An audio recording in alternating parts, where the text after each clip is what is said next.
Chronological Bible in a Year, day 139. We are back with David. Last time we saw him mourning the death of his son Absalom. And today we see how others in the kingdom respond. Specifically, Joab, the man who killed Absalom, is like, dude, think about the country's morale.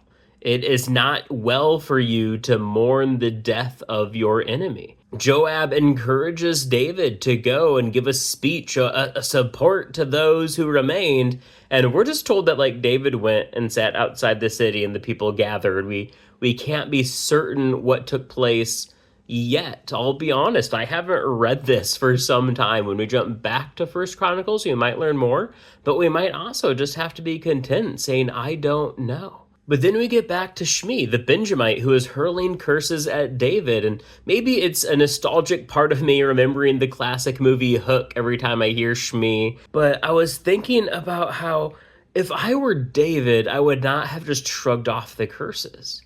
And now Shmi is coming before David and he's like, Lord, don't hold this against me. I'm sorry. I confess I was in the wrong.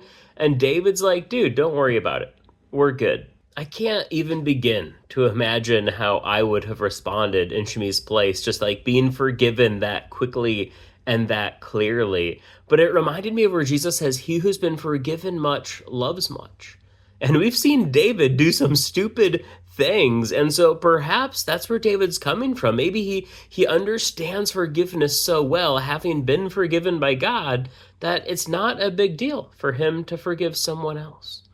So the question I'm sitting with today, and I would encourage you to sit with this, is what has God forgiven you for? And how can you embrace that forgiveness and carry that forgiveness on to others? We're going to be jumping back into the Psalms tomorrow. I'm looking forward to it. And until then, God bless.